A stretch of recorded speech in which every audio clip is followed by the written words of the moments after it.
बच्चों, झूले, सलाम, नमस्ते। मैं आकृति मॉरिस हूँ, आपकी इंग्लिश टीचर, और आप मेरे साथ इंग्लिश का 3rd सिलेबस पूरा करेंगे। हमने आपके लिए क्लास खासतौर से आपके लिए बनाई है, जिसमें ऑनलाइन क्लासेस मैं आपको दूंगी और ऑफलाइन आप कैट के साथ कर सकते हैं। हमने बहुत हार्डवर्क किया है ये क्लासेस आपको प्रोवाइड करने के लिए, तो इसके लिए आपका योगदान ये रहेगा कि आप अपनी वर्कशीट्स और होमवर्क टाइम से पूरा करें। तो आइए चलिए हम आज का टॉपिक शुरू करते हैं। Alright kids, so today we will start with comprehension part 1. आज हम शुरू करेंगे comprehension part 1. तो comprehension को होता क्या है पहले हम देखते हैं। Comprehension होता है reading a passage, ठीक है? Comprehension is the understanding and interpretation of what is read to be able to accurately understand the written material. Comprehension होता है बेसिकली एक स्टोरी की तरह, एक पैसेज होता है, ठीक है, जिसको हमको अच्छे से ध्यान से पढ़ना होता है। We have to pay attention. हम उसे पढ़ रहे हैं, हमें सिर्फ पढ़ते नहीं रहना, हमें उसको पढ़ना है और सुनना है, और हमें ध्यान रखना है कि हमने क्या पढ़ा। We have to understand the story, the passage हमें अंडरस्टैंड करना है कि होता क्या है। अब एक पैसेज कॉम्प्रिहेंशन तब बनता है जब हम उस कॉम्प्रिहेंशन या पैसेज, उस पैसेज से रिलेटेड हम आपसे क्वेश्चंस पूछते हैं और आपको उसके सही जवाब देने होते हैं। अब आपने क्योंकि क्वेश्चंस के आंसर्स देने हैं, इसलिए ही आपको पढ़ते हुए ध्यान से सुनना भी है कि आप क्या पढ़ रहे हो, ठीक है। When you are reading it you have to store it here, ताकि आप क्वेश्चंस के आंसर आप बाद में रेफर भी कर सकते हो कॉम्प्रिहेंशन को। इट्स नॉट दैट कि आपने एक बार ही पढ़ लिया और आपके क्वेश्चंस आ गए तो आप बाद में देख नहीं सकते हो। जब आप एग्जाम देने जाते हो और आपको कॉम्प्रिहेंशन आता है, so the best part is कि आपको कॉम्प्रिहेंशन यहाँ पे लिखा हुआ है, आप उसको दोबारा से पढ़ सकते हो। समटाइम्स यू माइट मिस कि आपने वो पढ़ा था लेकिन आपको याद नहीं आ रहा कि वो कहाँ पढ़ा था, तो आप उसका आंसर ढूंढ के यहाँ लिख सकते हो, ठीक है। चलो, so let's read the passage first and then we will answer the questions that are there in 101. First you have to come to 100 page 100. Let's read the passage. अब passage का नाम है playing catch. क्या नाम है? playing catch. अब इसमें दो बच्चे हैं जो कि बॉल से कैच खेल रहे हैं। अब उसी से रिलेटेड हमें पैसेज पढ़ना है, ठीक है। Kate and her brother Jake like to play catch. Kate and her brother like to play catch. They play with softballs, footballs and tennis balls. ध्यान से सुनेगा, आप पेज खोल सकते हैं बुक भी अपनी। Kate and her brother like to play catch. They play with softballs, footballs and tennis balls. They toss the balls back and forth in the yard all the time. Sometimes they go to the park to have more space for throwing the ball further. When it is raining out, they play catch in the basement. They use a tennis ball because it bounces off the basement walls. Jake is going to soccer camp for a week this summer. Kate is sad because she won't have anyone to play catch with while he is gone. The week before Jake leaves, they go to the park together. There is a girl tossing a ball in the air by herself. Kate and Jake invite her to play with them. Her name is Brooke.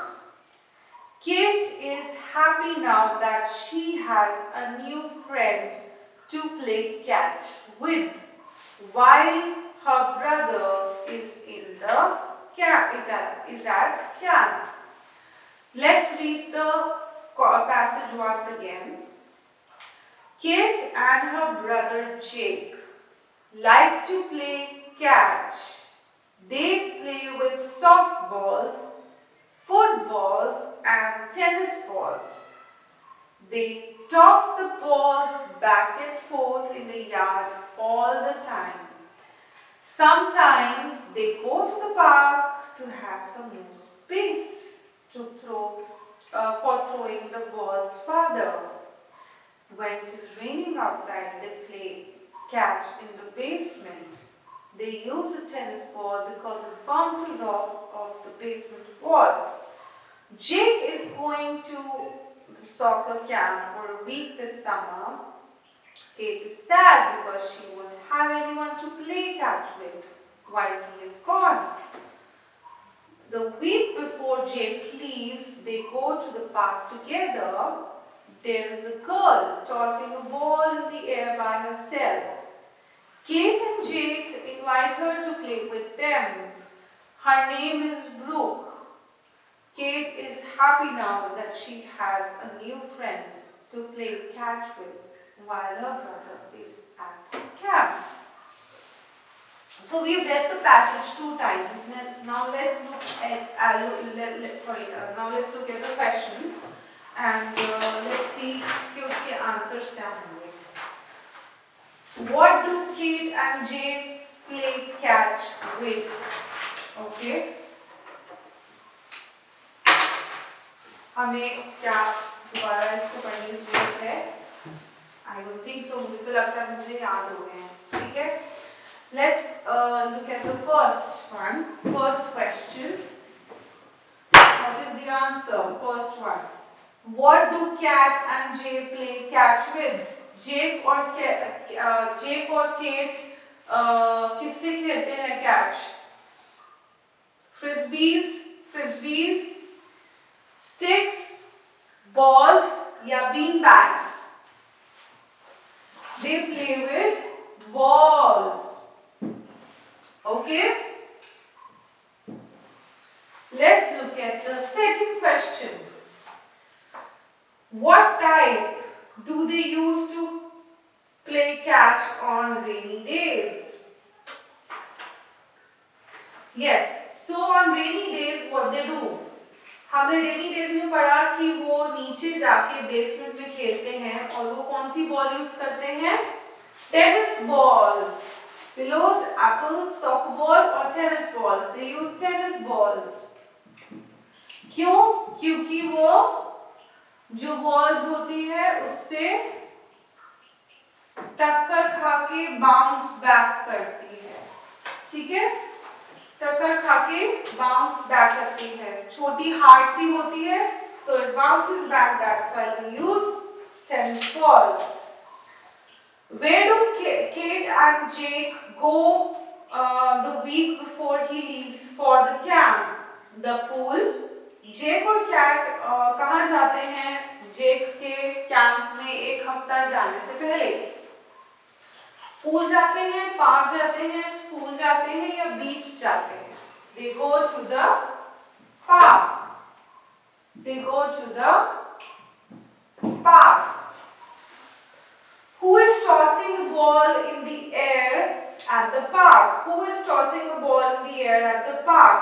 क्या नाम था उस लड़की का जो cat और जेक ने देखी थी अकेले खेलते हुए जो उछाल रही थी बॉल पार्क के अंदर, tossing the ball in the air, जो अकेले कर रही थी?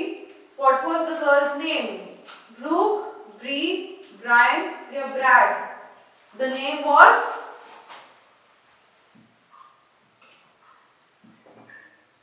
Brooke. The name was Brooke. So with this we are done with the question and answers. तो हमने ये देखा कि हमने passage writing करी. So I hope you have understood कि comprehension क्या होता है. So basically क्या होता है? I will tell you a story of my experience of comprehensions. So when I was in school, जब मैं school में थी, तो comprehension was the best part. ठीक है? sometimes you tend to forget something in grammar. जब आप पढ़ रहे होते हो, आप स्टार्ट करते हो पढ़ना, आप लर्न कर रहे होते हो कुछ किसी क्लास में, किसी भी स्टैंडर्ड में आप लर्न कर रहे होते हो, तो कई बार आप यू आर ह्यूमन, आप you are tend to do mistakes and it's okay to do mistakes, but कई बार आप कुछ भूल जाते हो, ठीक है, कि नाउन्स क्या है या वर्ब्स क्या है या एडवर्ब्स क्या है या प्रोनाउंस क्या है, सिनोनिम्स एंटोनिम्स क्या होते हैं, आप भूल जाते हो, ठीक है, आपको होता है, but back of the head में इतना सारा आ जाता है आपके एग्जाम में, but sometimes you tend to forget something, but comprehension में आप कुछ भूल नहीं सकते हो, क्योंकि आपको सामने आपके कॉम्प्रिहेंशन लिखा हुआ है और उसी में से आपको क्वेश्चंस आते हैं और आपको उसी में से आंसर्स देने हैं, ठीक है। अब ये इजी इसलिए होता है क्योंकि आपको अब अगर आपको कॉम्प्रिहेंशन करने में प्रॉब्लम आती है तो आप कॉम्प्रिहेंशन को 2 बार ही पढ़ो, और अगर आपके पास टाइम नहीं है, सबसे पहले कॉम्प्रिहेंशन कर लिया करो एग्जाम में। जब आपका एग्जाम होता है ना, I always used to do comprehension first, क्योंकि सबसे जल्दी हो जाता है, फास्टेस्ट होता है, क्योंकि आपको पूरा स्टोरी पढ़ना है, आपने 2 बार स्टोरी पढ़ लिया है, 1 बार ही पढ़ लिया, 1 बार ही पढ़ लिया, 2 बार ही मत पढ़ो, 1 बार ही पढ़ के क्वेश्चंस देखे और आंसर दे दिए, ठीक है। तो this is the easiest topic that the easiest thing that you can do, आप कर सकते हो अपने एग्जाम्स में, ठीक है। अच्छा, तो कॉम्प्रिहेंशन का आपको मैं एक स्टोरी बताती हूँ। When I was very young kid, तो जब कॉम्प्रिहेंशन हमें फर्स्ट टाइम सिखाया गया था, I remember this because I have a very sharp memory, ठीक है, मेरे को काफ़ी कुछ याद रहता है। सो आई वाज इन 3rd और 4th स्टैंडर्ड ओनली, तो कॉम्प्रिहेंशन आया हमारे क्लास में एग्जाम में, तो हमको क्या करना था कि ऑब्वियसली आंसर्स देने थे कॉम्प्रिहेंशन के। So since it is a part of grammar, तो ग्रामर के इस कॉम्प्रिहेंशन के अलावा और भी टॉपिक्स थे। So at first I had done that, ठीक है, बट अब कई बार होता है कि आप ग्रामर नहीं सीख रहे हो, आपको you know you tend to forget sometimes, तो जैसे कि मैंने आपको बताया, आप भूल जाते हो एंड आप करते करते मिस आउट कर देते हो कुछ चीज़ें। So we have just 30 minutes जिसमें हमें हमारा ये कॉम्प्रिहेंशन भी पूरा करना था, बाकी ग्रामर के जो क्वेश्चंस थे वो पूरे करने थे। तो मैंने सारे पहले ग्रामर के क्वेश्चंस पूरे कर लिए, एज कॉम्प्रिहेंशन के अलावा जो थे नाउन्स या एडवर्ब्स या वर्ब्स के जो थे वो पूरे कर लिए। कॉम्प्रिहेंशन रह गया, ठीक है, अब टाइम पूरा हो गया, कॉम्प्रिहेंशन रह गया, ठीक है। जब कॉम्प्रिहेंशन रह गया एंड सबसे ज़्यादा मार्क्स कॉम्प्रिहेंशन के होते हैं, ठीक है, क्यों, क्योंकि इट इज़ आई मीन वो बड़ा होता है, आई मीन उसको टाइम देना पड़ता है थोड़ा सा, पढ़ते हो पैराग्राफ को, फिर आप क्वेश्चन आंसर उसमें से देते हो। 10 मार्क्स का तो कॉम्प्रिहेंशन होता ही है, ठीक है। तो कॉम्प्रिहेंशन रह गया। अब मेरे को पता था कि मेरे मैक्सिमम मार्क्स कॉम्प्रिहेंशन के जो थे वो चले गए, क्योंकि मैंने उससे मिस आउट कर दिया। नॉट दैट कि मुझे आता नहीं था या मैं कर ही नहीं पाई, टाइम ही नहीं, क्योंकि मेरे जो बाकी थे वो रह गए। अब जब ज़्यादा मार्क्स कॉम्प्रिहेंशन के ही हैं, तो आप सोचो कि अगर मैंने कॉम्प्रिहेंशन पहले कर लिया होता तो मेरे जो मैक्सिमम मार्क्स है वो तो कॉम्प्रिहेंशन से ही आ जाते, राइट। तो मेरा कॉम्प्रिहेंशन छूट गया and I went back home, मैं घर वापस गई, मैंने अपनी मॉम को नहीं बताया कि मेरा कॉम्प्रिहेंशन छूट गया। उन्होंने एज यूजुअल पेरेंट्स पूछते हैं कि आपका पेपर कैसा हुआ, तो मैंने बोला बहुत अच्छा हुआ, but in the back of my head I knew कि मेरा पेपर अच्छा नहीं हुआ था, क्योंकि मेरा कॉम्प्रिहेंशन छूट गया था बिकॉज ऑफ टाइम बाउंडेशन। तो अब जब रिजल्ट आया तो मैंने जब कॉम्प्रिहेंशन पढ़ा तो मुझे उसके आंसर्स आते थे। सो जब आपको ये पता लग जाए आपके रिजल्ट आने के बाद, आपके पेपर आपका हाथ में आता है विद द मार्किंग, तो आप जब देखते हो कि अरे ये मैंने मिस आउट कर दिया, ये तो मुझे आता था, ये मैं कर सकती थी, तो आपको ज़्यादा बुरा लगता है। अगर आप ये सोचते कि अरे ये तो मुझे आता ही नहीं था, ये तो मैंने पढ़ा ही नहीं था, जैसे कि आप ग्रामर की और टॉपिक्स की बात ले लो, ठीक है, जैसे आपको पेपर में आया होता नाउन्स, एडवर्ब्स और वर्ब्स के बारे में, आपने एडवर्ब्स नहीं पढ़ा, आप भूल गए, एडवर्ब्स पढ़ा ही नहीं आपने, तो आपको ज़्यादा बुरा नहीं लगेगा। बुरा लगेगा ऑफकोर्स ये सोच के कि पढ़ लिया होता तो ज़्यादा अच्छा था, बट अगर आप नहीं जानते होते तो आपको ज़्यादा बुरा नहीं लगेगा, लेकिन आपको बुरा ज़्यादा तब लगता जब आपको ये रियलाइज होता कि कॉम्प्रिहेंशन तो आपको ईजी लगा और आप कर सकते थे, पर आपके मार्क्स मैक्सिमम आ जाते, you know, maybe full आ जाते। तो उस वजह से मैं कॉम्प्रिहेंशन, मैंने उस इंसिडेंट से लर्न किया कि मैं जब भी मेरा इंग्लिश का पेपर होगा मैं कॉम्प्रिहेंशन सबसे पहले करती। तब से कॉम्प्रिहेंशन मेरा फेवरेट है, and comprehension is actually my favourite. So yes, I would suggest all of you to always, जब आपके कभी भी एग्जाम्स हो, आप कॉम्प्रिहेंशन जरूर पहले करिए, बाकी चीज़ें बाद में।